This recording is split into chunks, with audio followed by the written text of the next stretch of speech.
구약 성경은 사사기를 저희가 계속해서 이렇게 한 주씩 돌아가면서 말씀을 드리려고 합니다. 사실 저도 요한 1, 2, 3서를 이렇게 처음부터 끝까지 차례대로 설교를 하기는 처음인데, 어쨌든 저희가 너무 이렇게 늘 듣던 말씀만이 아니라 좀 성경을 구석구석 이렇게 잘 볼 수 있는 그런 기회가 됐으면 좋겠습니다. 성경에 요한이라고 하는 이름이 붙여져 있는 그런 성경, 요한복음이라든지 오늘 요한 1서, 2서, 3서라든지 요한계시록이라든지 이 성경들은 모두 예수님의 제자였던 사도 요한의 기록이라고 이렇게 보는 것이 전통적입니다. 성경에 요한으로 불리는 사람이 몇 명 나오는데 세례 요한, 그리고 예수님의 제자 사도 요한, 이 사람들이 대표적이고, 베드로의 아버지의 이름도 요한이었고, 또 마가복음을 기록한 마가도 히브리식으로는 요한이라고 불려서 우리가 마가 요한이라 이렇게 말을 하기도 합니다. 사도 요한은 본래는 세례 요한의 제자였다가 예수님의 제자가 되었습니다. 대부분의 예수님의 제자들이 일찍 순교한 것에 비해서 이 요한은 주 100년경까지 살아서 초기 기독교 교회가 성장하는 과정을 지켜보기도 했고, 또 그러면서 교회가 당하는 여러 가지 어려움 가운데도 있었습니다. 많은 거짓 선생들이 순전한 그리스도의 사역을 어떻게 방해하는가, 그래서 많은 사람들이 주님의 구원에서 멀어지는 일들이 나타나는 것을 안타까워하면서 이단적인 교훈에 대처하고 교회의 견고함을 세우기 위해서 아마도 그의 서신은 기록된 것으로 보여집니다. 사도 요한은 예수님의 공생의 초기에 예수님의 제자가 되어서 거의 3년 동안 주님을 따랐고, 복음의 세계를 향하여 뻗어나가기 시작하는 초기 교회를 지켜봤습니다. 그러면서 유대교의 종교적인 어떤 그 탄압이나 로마의 그 정치적인 탄압, 그리고 이단을 여러 가지 이단의 공격, 이런 어려움 속에서 교회가 힘들 때 중요한 교회의 역할을 감당했습니다. 요한의 부친은 세베대였었고 모친은 살로메로 알려져 있습니다. 이 살로메는 예수의 어머니 마리아와 자매로 또한 알려져 있는데, 만약 친자매였다면 요한은 예수님과 이종사촌지간이고, 그래서 아마 어렸을 때에도 예수님 어린 시절에 같은 이런 알고 지내지 않았을까 이렇게 보여집니다. 요한은 야고보의 동생이었고, 그는 어부였지만 집안은 꽤 괜찮은 집안이었던 것으로 보입니다. 그래서 예수님이 대제사장의 하인에 잡혀 끌려가실 때에도 베드로는 문 밖에 있었지만 요한은 집들 안에 있었고, 예수님이 십자가에 처형 당하실 때도 그의 가장 가까운 현장에 있었고, 예수님이 요한에게 내 어머니라고 하면서 그의 어머니 모친 마리아를 부탁한 것이 성경에 기록되어 있습니다. 예수님께서 십자가를 앞에 두고 이제 얼마 안 있으면 십자가를 져야 된다고 할 때, 요한의 어머니 살로메가 자기의 두 아들 요한과 야고보를 주님 나라에 임할 때 한 사람은 오른편에 한 사람은 왼편에 앉게 해달라고 해서 다른 제자들의 원망을 사기도 한 기록이 나옵니다. 베드로와 요한을 비교해 보면 베드로는 뭔가 이렇게 일을 저지르는 그런 사람이고, 그러니까 어떻게 좋게 말하면 일을 여는 사람이고, 이 요한은 일을 마무리하거나 이렇게 잘 닫는 그런 사람이라고 볼 수 있습니다. 예수님이 체포되었을 때 베드로는 멀찍이 따랐다고 했는데, 요한은 가까이 그리고 끝까지 따랐던 것을 알 수 있습니다. 주님이 부활하셨을 때에도 베드로와 더불어서 요한은 함께 무덤으로 달려갔고, 부활하신 예수님이 디베라 바다에 쓰셨을 때에도 가장 먼저 알아본 사람은 요한이었습니다. 그는 말년에 밤모섬에 유배되어서 그곳에서 주님으로부터 하나님의 역사를 성경을 마무리 짓는 반모섬의 그 요한 계시를 받고 재림의 주로 오실 예수님을 뵙게 되죠. 요한의 서신들, 그러니까 요한 1서, 2서, 3서는 어떤 성경보다 사랑을 굉장히 강조하고 있습니다. 그래서 요한을 사랑의 사도라 이렇게 말하죠. 요한 1서에는 사랑이라고 하는 말의 명사형이 18번, 그리고 사랑한다고 하는 동사형이 28번이 나타나 있습니다.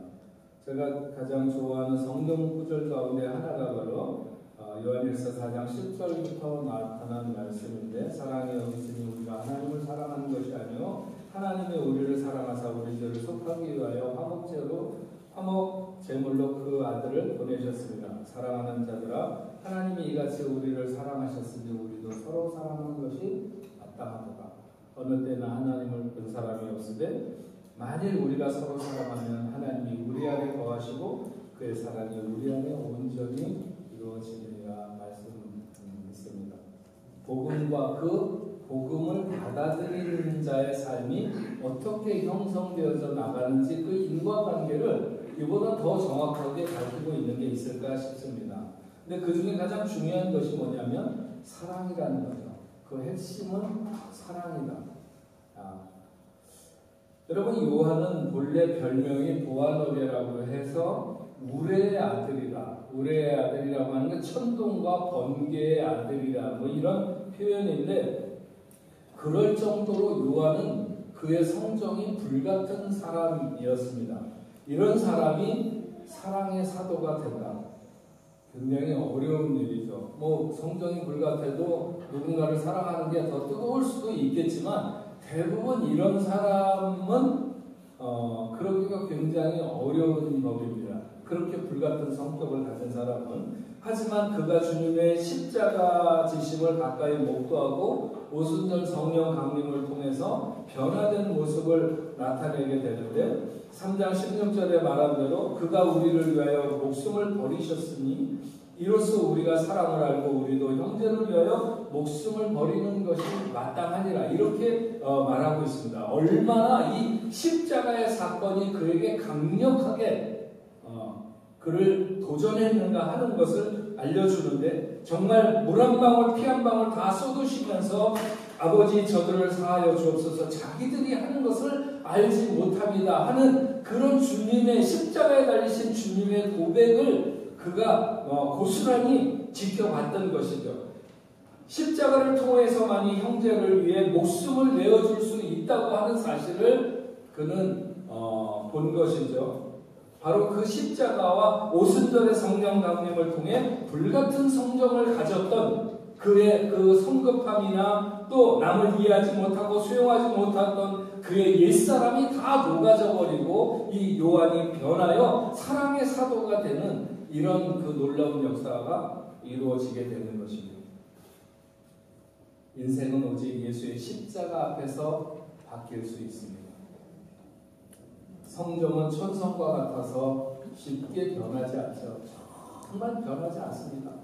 하지만 십자가와 성령, 오직 우리를 변화시킬 수 있는, 우리의 변화를 온전히 주도할 수 있는 두 가지 능력이 있다면 그것은 십자가와 오직 성령이다, 이렇게 말할 수 있습니다. 사도 요한은 거의 100세에 가까운 세월을 살았고 박해의 시대 교회의 기둥이 되었습니다. 전해지는 이야기에 의하면 정말 나이가 많이 먹어서 제대로 이렇게 거동하기 힘들 때 그가 집회에 나와서도 그는 항상 자녀들이요, 뭐 나이가 많으니까 모든 성도들에게 자녀들이요, 서로 사랑하십시오. 정말 죽는 순간까지 그는 사랑을 외쳤다고 하는 것입니다.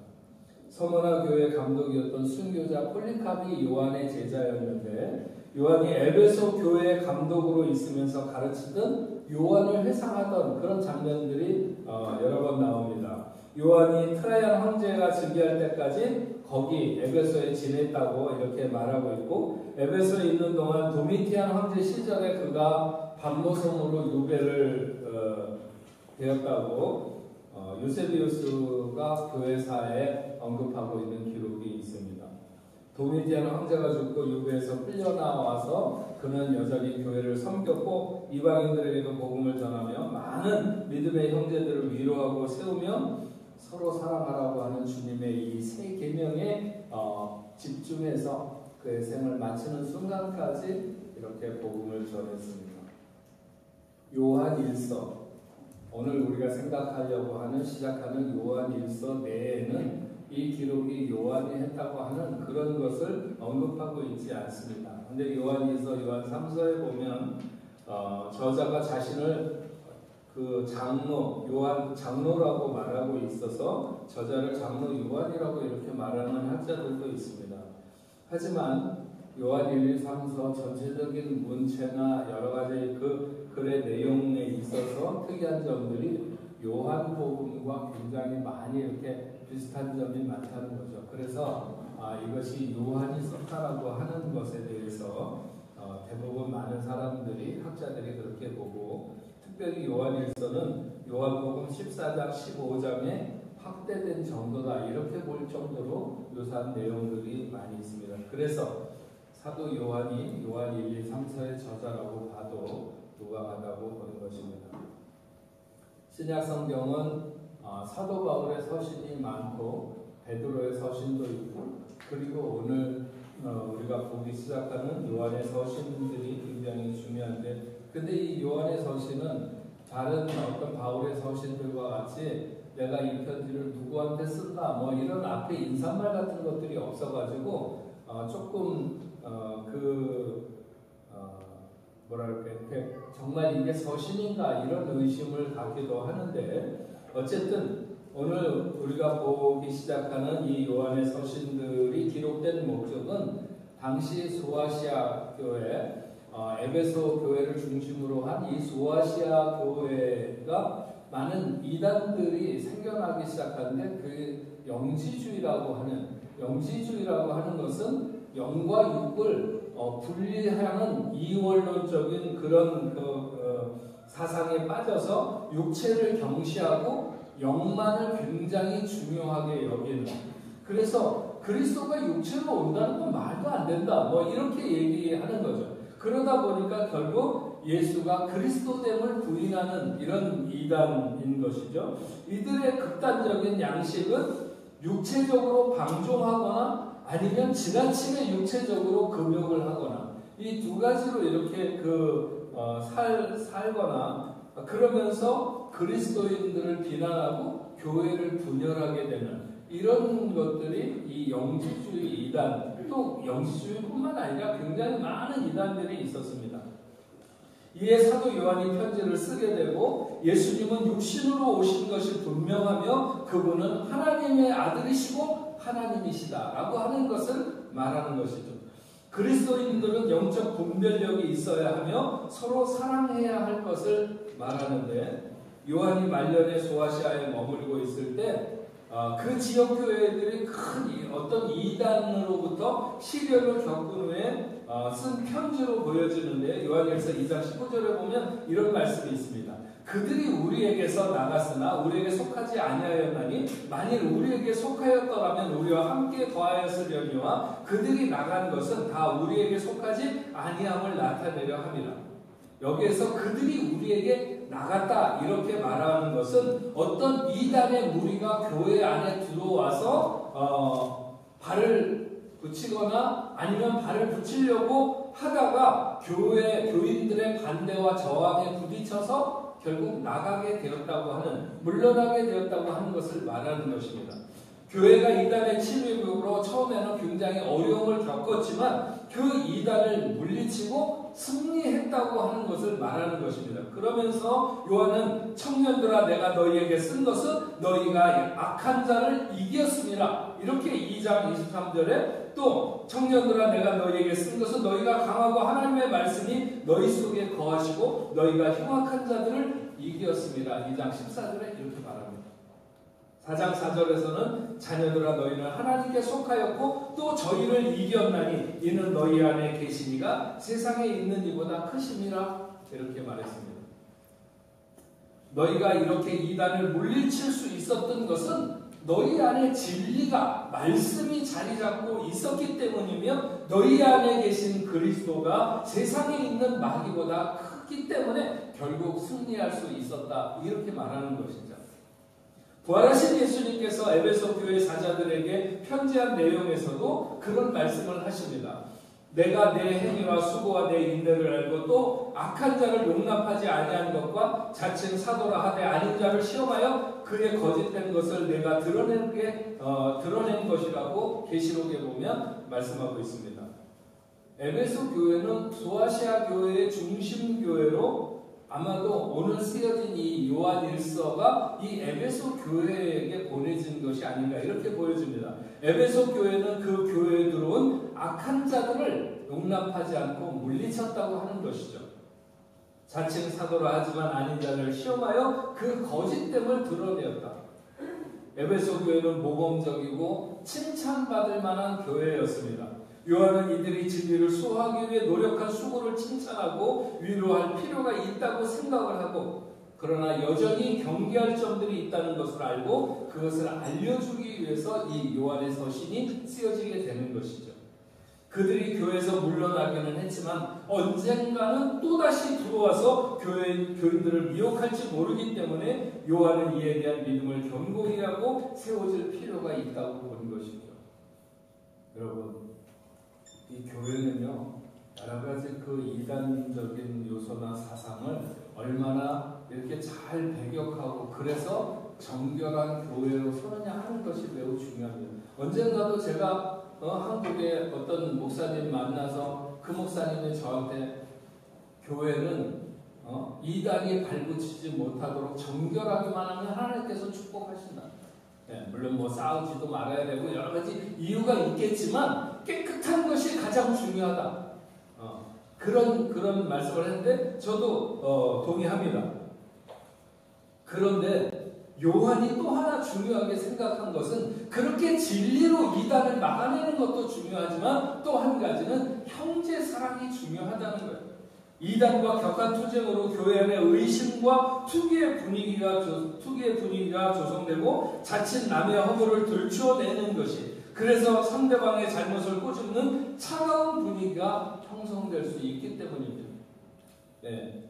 뭐 이런 이단의 어떤 것들에 휩싸이게 되면 서로가 서로를 자꾸 질시하는 눈으로 보게 되는 거죠. 에베소 교회는 주님으로부터 처음 사랑을 버렸다고 책망받은 교회예요.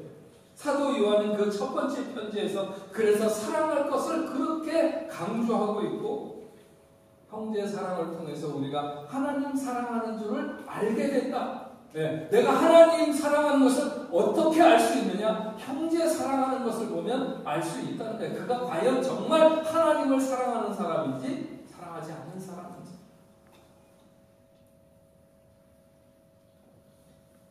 오늘 저희가 이 요한일서를 생각하는 첫 시간이라서 제가 이 요한이라고 하는 사람이 왜 이런 편지를 쓰게 됐는지에 대한 것을 일단 여러분 앞에서 말씀드리고 시작하는 게 좋겠다고 해서 좀 길지만 서로는 그렇게 말씀드렸습니다.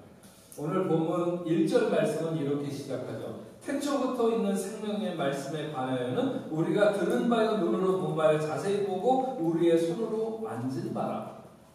네. 태초부터 있는 생명의 말씀, 그게 뭘 가리키는 걸까요? 태초부터 있는 생명의 말씀. 요한복음 1장 1절에 보면 태초에 말씀이 계시니라 이 말씀이 하나님과 함께 계셨으니 이 말씀은 곧 하나님이시니라. 이 말씀은 생명의 빛인데 빛이 어두움에 왔을 때 어둠이 깨닫지 못했다고 했어요. 예. 그러면서 세례 요한이 바로 이 빛에 대하여 증거하려고 왔다고, 증언하려고 온 자라고 이렇게 말합니다. 그러면서 요한복음 1장 14절에 이렇게 말하는 말씀이 육신이 되어 우리 가운데 거하시면 우리가 그의 영광을 보니 아버지 독생자의 영광이요 은혜와 진리가 충만하더라. 다시 말하면 예수님이 육신을 입고 이 땅에 오신 것을 말하는 거죠. 그러니까 본문에서 태초부터 있는 생명의 말씀이라고 하는 것은 예수를 가리키는 것입니다. 예수를.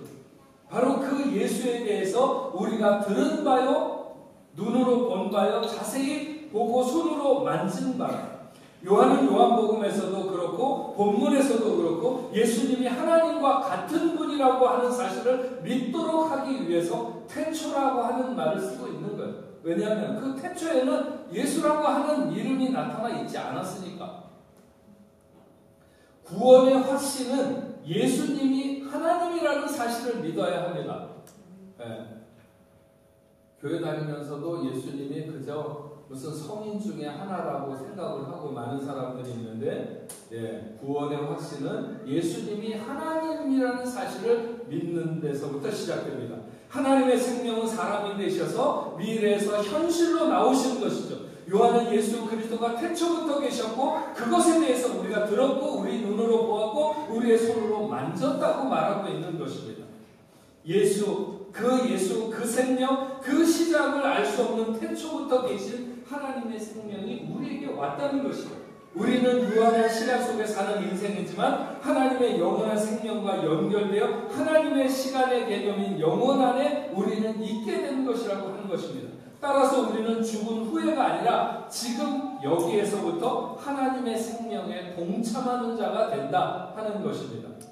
영생이라는 것은 오래 사는 것을 말하는 것이 아니라 하나님의 영원한 생명, 하나님의 생명에 동참하게 되는 것을 말하는 것입니다.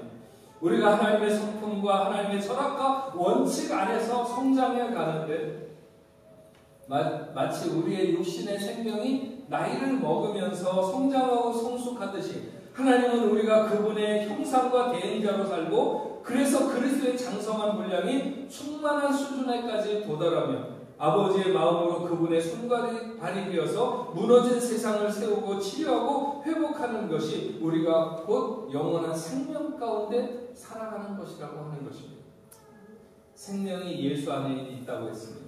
아들이 있는 자에게는 생명이 있고 하나님의 아들이 없는 자에게는 생명이 없다고 말씀하신 것처럼 예수가 생명의 말씀이라는 것을 선언하는 것입니다. 요한이 경험한 예수에 대해서 그는 가장 먼저 들은 바라고 했습니다. 요한뿐만 아니라 모든 제자가 그에 대해서 들었고 또 그를 통해서 말씀을 들었어요. 3년 동안 함께 동고동락하면서 그의 설교와 강해를 듣고 또 그분이 왜 생명이신지에 대해서 그들은 알았어요. 우리가 가장 잘 알아야 되는 것은 그리스도와 그의 사역입니다. 인생의 참된 부여의 절대적인 것은 그리스도를 아는 것으로부터 출발한다, 이렇게 말할 수 있습니다.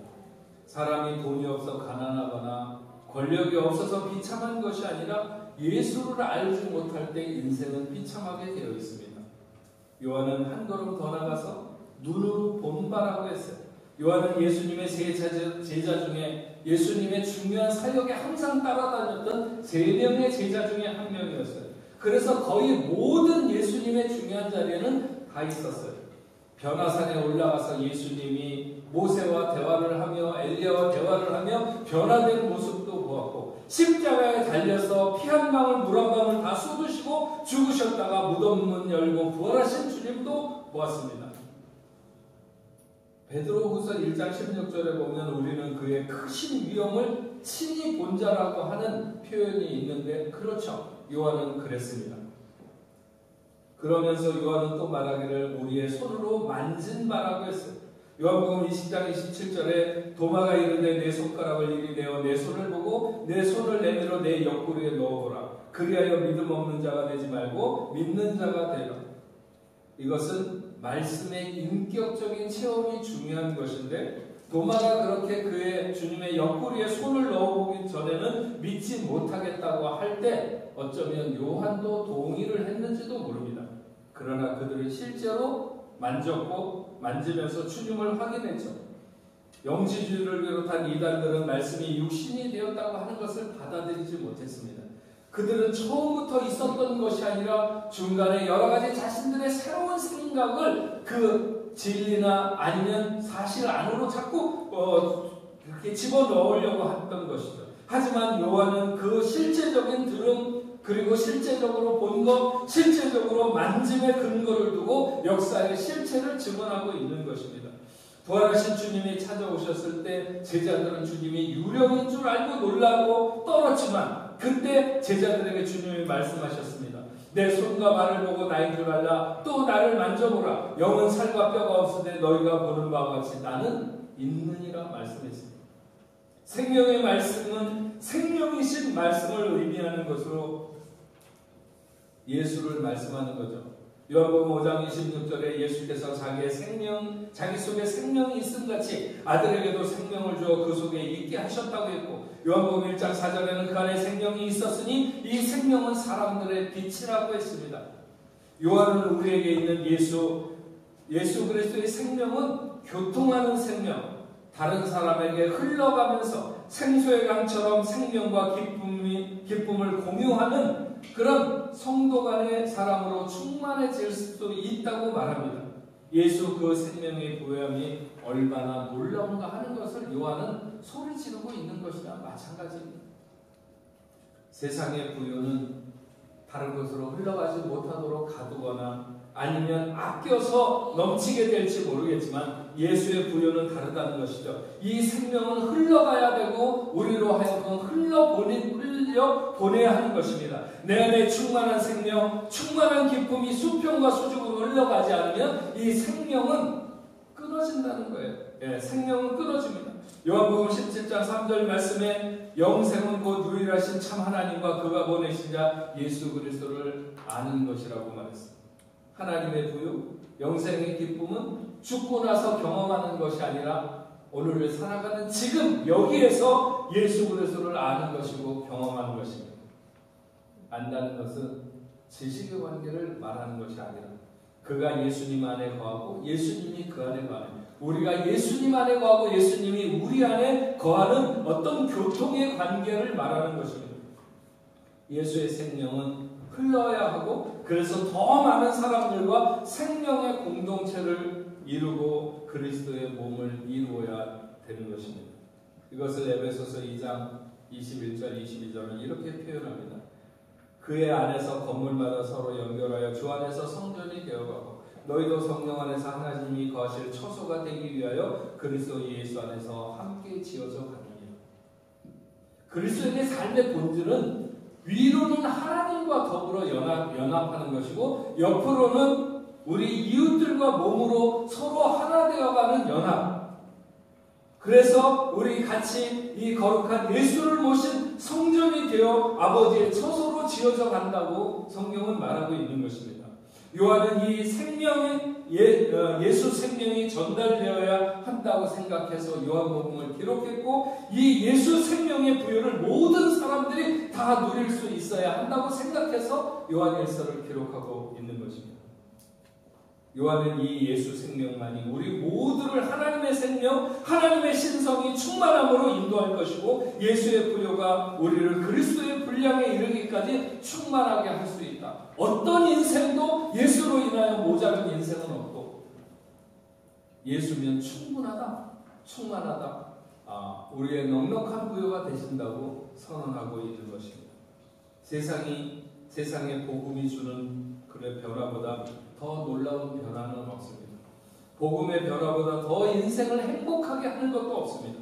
그러나 반대로 예수 생명이 없는 인생만큼 빈곤한 인생은 없습니다. 세상에 무엇을 가졌고 어떤 자격을 취득했다 할지라도 예수 없는 인생은 가장 가난한 인생입니다.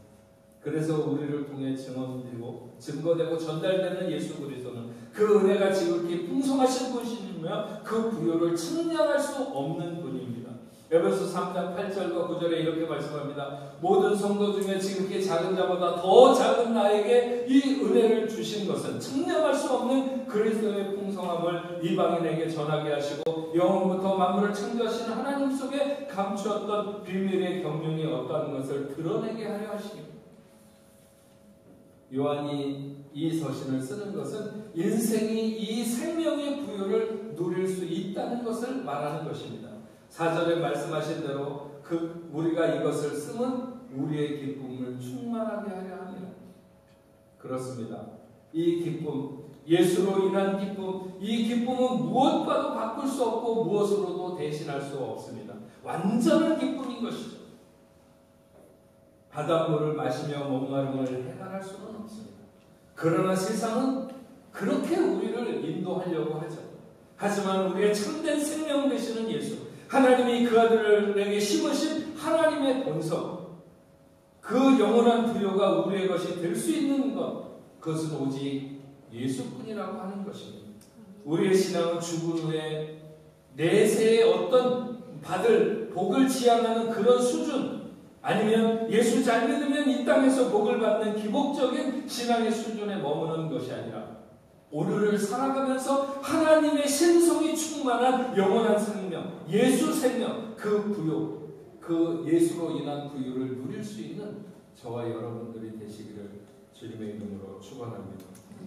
우리 말씀을 생각하면서 우리 같이 영원한 사귐에 날 초대하시네, 주님을 누리며 사는 것, 날 지으신 대로 날 부르신 대로 주님과 함께 걷는 삶, 이것이 영원한 삶, 이것이 영원한 삶, 참 하나님과 그 아들을 아는 삶, 이것이 영원한 삶, 영원한 삶, 내가 주 안에, 주는 내 안에 늘 거하는 삶. 우리 같이 찬양하면서 오늘 말씀처럼 예수 안에 충만한 저와 여러분 되기를 바랍니다.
하나님 앞에 드리는 이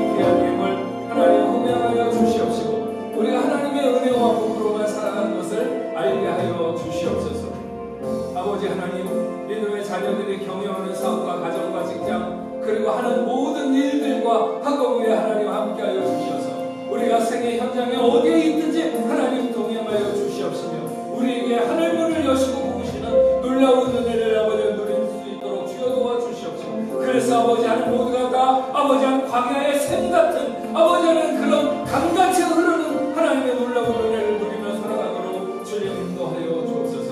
11조로 감사의 예물로 선교헌금으로 주일헌금으로 여러가지 목적으로 하나님 앞에 예물을 드리는 그 모든 예물을 흥양하여 주시옵시고 믿음의 자녀들이 이웃을 돌아보며 섬기는 모든 생활 속에도 하나님 크고 놀라운 복으로 함께하여 주시옵소서. 어려운 시대지만 믿음의 자녀들에게 오히려 기회가 되고 아버지의 이런 가운데 하나님과 더 뜨겁게 동행하며 또 영광을 위해서 나설 수 있는 하나님의 자녀들 다 되도록 인도하여 주시옵소서. 하나님 삶의 현장에서도 늘 진실하게 하시고 깨끗하도록 주여 도와주시옵소서. 어떤 어려움이 있어도 아버지 하나님 불의를 통해서 우리가 아버지 하나님 살아가지 않도록 주여 도와주시옵소서. 정직한 하나님의 백성들 다 되도록 주여 도와주시옵소서. 움켜져서 아버지 주면서도 가난한 자가 아니라 흩어 부지하면서도 부유하게 되는 하나님의 자녀들 다 될 수 있도록 인도하여 주옵소서. 저희 교회 아버지 하나님 땅 중심에 세우셨사오니 이 교회가 아버지 하나님 이 시대를 책임지며 하나님의 복음을 아버지 하나님 모든 사람에게 전하기에 부족함이 없도록 주님 도와주시옵소서. 우리 교회와 더불어 협력하는 모든 선교지 저 중도 아프리카까지 하나님 함께하여 주시옵시고 여전히 아버지 하나님의 복음 사역이 왕성하게 일어나며 하나님의 나라가 확장되는 자 역사였도록 모든 선교사님들 위해 은혜로 도와여 주시옵소서. 특별히 아버지 우리 성도들 가운데 여러가지 힘들고 어려운 일을 만나고 있는 자들이 있으니까 주님 아침 함께 사라지듯이 모든 어려움이 사라지게 하시고 특별히 아버지 질병으로 인하여 고통받는 자녀들 하나님 저들에게 함께하여 주시옵소서. 예수 그 능력의 이름으로 명하여 주사 모든 질병이 깨끗이 치료받을 수 있도록 주여 도와주시옵소서. 만약에 4장 2절 말씀처럼 내 이름을 경외하는 너희에게는 치유하는 공선을 바라니 너희가 외양간에서 나온 송아지처럼 뛰리라고 말씀하신 것처럼 모든 질병이 당신의 사랑하는 자녀들에게로 물러가게 하시고 예수의 이름으로 깨끗해지는 귀한 역사 있도록 주님 저를 치료하여 주시고 온전히 깨끗하게 하여 주시옵소서. 하나님 걸어가는 발걸음도 하나님 책임져 주셔서 한 주일 동안 믿음으로 살아가는 귀한 자녀들 다 될 수 있도록 주여 도와주시옵시며 날아가는 노래 하나도 저들을 상하게 하는 일이 없도록 주님 도와주시옵소서. 오늘 저희 아버지 하나님 예배에 함께 참여해서 예배하는 정선철, 이승현, 정세환, 정주환 그리고 송상혁 형제에게도 하나님 함께하여 주시어서 아버지 하나님 저들의 삶의 여정을 아버지 하나님 인생의 길을 하나님 동행하여 주시옵시고 어디서든지 하나님의 보호하심을 누리며 안전하게 살아가는 귀한 자녀들 될 수 있도록 주여 도와주시옵시고 하나님의 뜻이 늘 저들과 함께하는 귀한 역사 있도록 주님 도와주시옵소서. 이제는 우리 주 예수 그리스도의 은혜와 하나님 아버지의 크신 사랑과 성령님의 감화 감동으로 교통하심이 오늘 하나님 앞에 나와 예배하는 당신의 사랑하는 자녀들과 저들의 가정과 직장과 두분 고국에 세계 만방에 흩어져 복음을 전하는 모든 선교사들과 그 사역지 위에 이제로부터 영원토록 함께 있을지어다. 아멘.